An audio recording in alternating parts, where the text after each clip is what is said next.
আসসালামু আলাইকুম রহমতুল্লাহ। সর্বপ্রথম মনে করছি আমার সেই সম্মানিত ভ্রাতাদের, যাদের আমি মন থেকে অনেক ভালোবাসি। ভালোই মন্দই আমার ভ্রাতাদের সাথে থাকাটাই হচ্ছে আমার একমাত্র উদ্দেশ্য। আমার একটা তথ্য, আমার একটা কথা যদি আমার ভ্রাতাদের কাজে লাগে, আমার বেশ ভালো লাগবে। তবে আজকের প্রসঙ্গ হচ্ছে সাধারণ জ্ঞান। আমরা প্রত্যেকেই জানি সাধারণ জ্ঞান এমন একটা সাবজেক্ট যার কোনো সীমারেখা নেই বললেই চলে। তো এই বিষয়ে তো জ্ঞান অর্জন করার কোনো শেষ নেই, কোনো সীমারেখা নেই।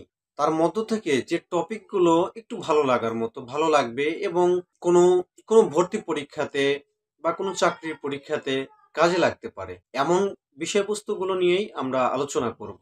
আমি আমার সাধারণ জ্ঞানে আলোচনা যে রাখবো, যেন সে বিষয়টা একটা চাকরির পরীক্ষাতে বা কোনো ভর্তি পরীক্ষাতে কাজে লাগে, সেই বিষয়গুলো নিয়েই আমরা আলোচনা করব। তো আজকের প্রসঙ্গ মূলত হজরত শাহজালালকে কেন্দ্র করে। তো এখানে যদি আমরা ছোট্ট একটা প্রশ্ন রাখি যে 12 আউলিয়ার দেশ কোন জেলাকে বলা হয়, আমরা নির্দ্বিধায় কিন্তু বলতে পারি তখন চট্টগ্রামকে। কিন্তু যদি আমাদের সামনে প্রশ্ন আসে 360 আউলিয়ার দেশ বলা হয় কোন জেলাকে, তখন নিশ্চিন্তে কিন্তু আমরা বলতে পারি সিলেটকে।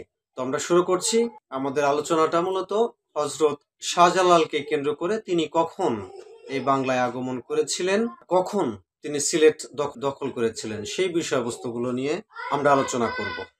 হজরত শাহজালাল রহমতুল্লাহ আলাই, তিনি ছিলেন একজন প্রখ্যাত দরবেশ এবং ইসলাম প্রচারক। তিনি 1271 খ্রিস্টাব্দে ইয়েমেনে জন্মগ্রহণ করেছিলেন। অতীতের ইতিহাস থেকে আমরা জানতে পারি সুলতান শামসুদ্দিন ফিরোজ শাহের শাসনামলে তিনি 360 জন আউলিয়া তথা শিষ্য নিয়ে এই বাংলায় আগমন করেন। সুবিখ্যাত সুফি হজরত শাহপরান, তিনি ছিলেন তার একমাত্র ভাগ্নে এবং তার উল্লেখযোগ্য শিষ্যদের একজন। হজরত শাহজালাল যে সময় বাংলায় আগমন করেন, সেই সময় সিলেটের রাজা ছিলেন গৌরগোবিন্দ। সুলতান শামসুদ্দিন ফিরোজ শাহের সৈন্যদল সিলেটকে তথা জালালাবাদকে দখল করার জন্য দুইবার গৌরগোবিন্দের সাথে যুদ্ধে লিপ্ত হন, কিন্তু দুইবার যুদ্ধে পরাজিত লাভ করে সুলতান শামসুদ্দিন ফিরোজ শাহ। সেই সময় হজরত শাহজালাল 360 জন আউলিয়াকে সঙ্গে নিয়ে, ঠিক সেই সময় হজরত শাহজালাল শামসুদ্দিন ফিরোজ শাহের সঙ্গে যুদ্ধে যোগদান করে সেই যুদ্ধে গৌরগোবিন্দকে পরাজিত করে। সেই সময়কার শাসক, সিলেটের যে সেই সময়কার শাসক ছিল গৌরগোবিন্দ, সেই যুদ্ধে পরাজয় মেনে নিয়ে তিনি জঙ্গলে আশ্রয় লাভ করে। ঠিক তখন থেকেই সিলেট তথা সেই বাংলাটা চলে আসে পুরোপুরিভাবে মুসলমানদের দখলে। সম্মানিত ভিউয়ার্স, শুনছিলাম হজরত শাহজালালের ইতিহাস। তিনি মৃত্যুর আগ পর্যন্ত সিলেটে অবস্থান করেন এবং তিনি ছিলেন একমাত্র সিলেটের ইসলাম প্রচারের অগ্রনায়ক। তার নাম অনুসারে সিলেট হয়ে ওঠে একসময় জালালাবাদ। হজরত শাহজালাল এবং হজরত শাহপরান দুজনের মাঝার মূলত সিলেটেই অবস্থিত এবং তাদের ব্যবহৃত বেশ কিছু মূল্যবান জিনিসপত্র মাজারের সন্নিকটে অতীব যত্ন সহিত সংরক্ষিত আছে। আজকে আমরা এই টপিক থেকে যে নৈবিত্তিক প্রশ্নগুলো পরীক্ষাতে আসার মতো বা খুবই গুরুত্বপূর্ণ বা গুরুত্ব বহন করে, সেই গুরুত্বপূর্ণ নৈবিত্তিক প্রশ্ন নিয়ে আমরা এখন আলোচনা করব। এই টপিক থেকে একটা ছোট্ট প্রশ্ন আসে, 12 আলিয়ার দেশ বা জেলা কোনটি?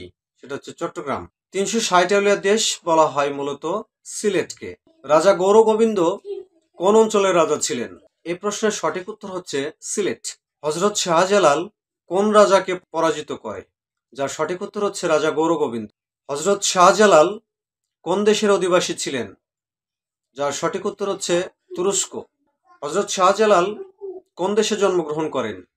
যার উত্তর হচ্ছে ইয়েমেন, মতান্তরে তুরস্ক।